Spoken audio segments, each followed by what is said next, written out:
It all. Call of Duty 1 was a massive success and a jumpstart that the series had been looking for.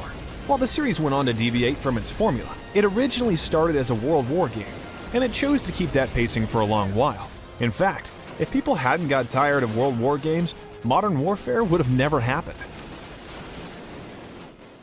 2005, Call of Duty 2.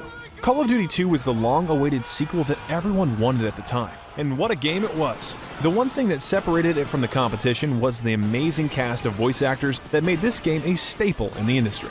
The cast, in fact, was almost the same actors from Band of Brothers, another World War franchise which was popular at the time.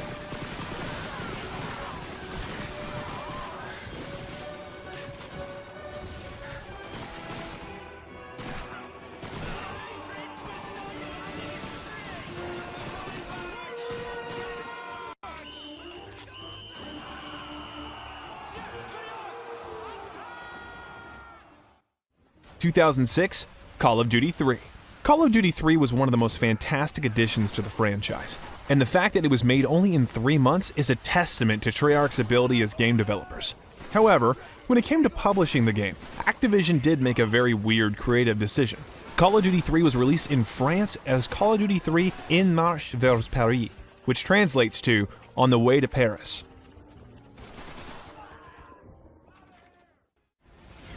Call of Duty 4, Modern Warfare. Modern Warfare was the most revolutionary title in Call of Duty history. It brought the franchise out of the 1940s into the 2010s, and made Modern Warfare its central theme. Call of Duty Modern Warfare was meant to be a visceral and adult experience. As such, it is the first Call of Duty to be rated M by the Entertainment Software Ratings Board. All previous titles were rated T.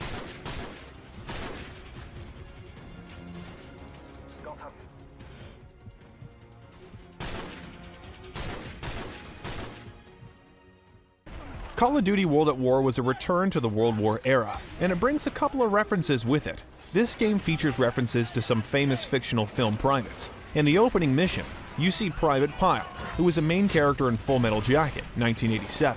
You also have to try and save Private Ryan, a reference to the plot of World War II film Saving Private Ryan, 1998, and its titular character. 2009, Call of Duty Modern Warfare 2. Call of Duty Modern Warfare 2 was the perfect example of where the franchise wanted to go next though, as it was by far the most realistic and advanced game in the franchise. Not only that, despite its urban combat setting, it was the most grandiose game in the franchise till date. This was the first game to bring the legendary Hans Zimmer to create a video game soundtrack. 2010, Call of Duty Black Ops. Black Ops was the first time the series was exploring uncharted territories.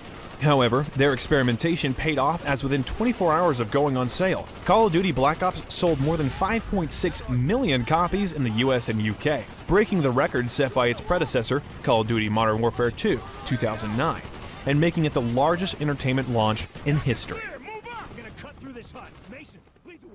2011, Call of Duty Modern Warfare 3.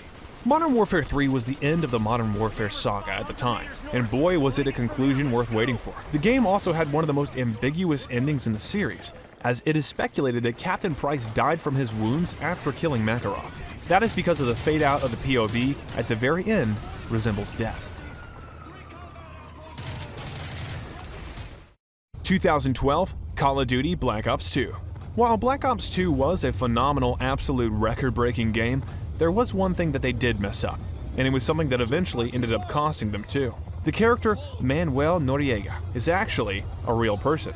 In fact, in July of 2014, he sued Activision for the false portrayal and use of him in the game.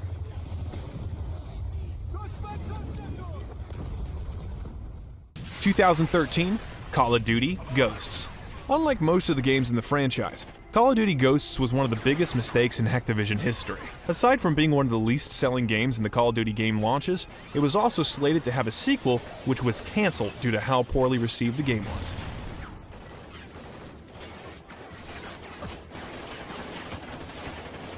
In 2014, Call of Duty Advanced Warfare.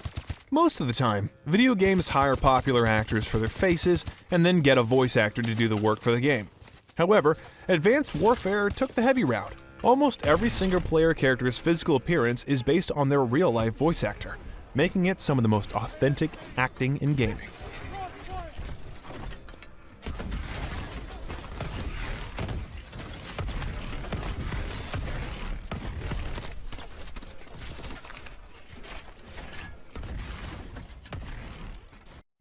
2015, Call of Duty Black Ops 3. Call of Duty Black Ops 3 was kind of a huge leap when it comes to the franchise. It wasn't anything like fans had expected either, as the game doesn't just take place 5 or 10 years after the second game, but rather a whole 40 years after Black Ops 2. This made Black Ops 3 the most futuristic game that had released in the franchise, being 11 years ahead of Advanced Warfare. –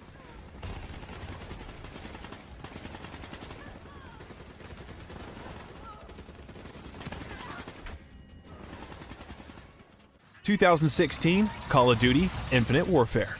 Call of Duty Infinite Warfare was the franchise's highest reach when it comes to the science fiction route they were taking. Unfortunately, it did not resonate well with fans, and it saw massive criticism. The funny thing is, the hate started even before the game released. The trailer for the game reached 2 million dislikes on YouTube, making it the second most disliked video ever. 2017, Call of Duty World War II. Call of Duty World War II was the perfect return to form this series could have gotten. And yet it kept things refreshing by adding in sections you wouldn't have seen before. There was a stealth section and a section where you could play as a female character. This made it the second Call of Duty game with a playable female heroine.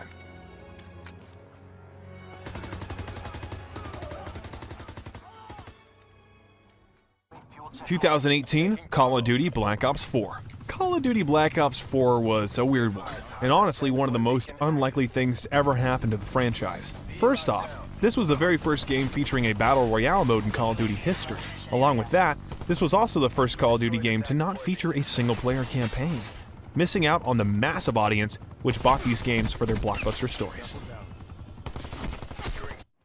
2019, Call of Duty Mobile. Aside from being the first fully fledged Call of Duty game to ever release on the mobile platforms, Call of Duty Mobile was also one of the games that became a huge esports scene in the mobile gaming community. The game is still alive to this day and has a massive player base almost at the same level of games such as Free Fire and PUBG Mobile.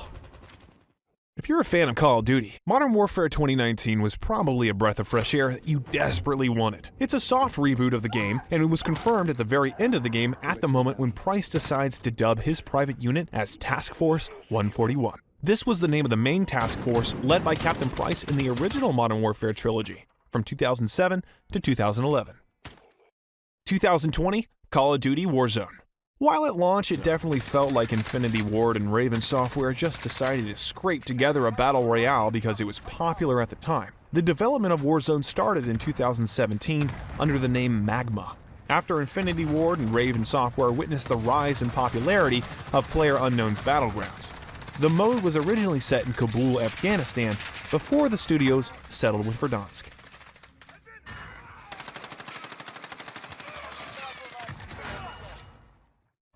2020, Call of Duty Black Ops Cold War. Perhaps one of the most important aspects of Black Ops games were the characters and the actors who portrayed them. The biggest hit to Black Ops Cold War was that James C. Burns and Sam Worthington did not return to reprise the characters Frank Woods and Alex Mason, respectively. When asked why he didn't return, Burns said that Activision never asked him. As for Worthington, it was simply because he was busy with Avatar 2, which is slated to release this year.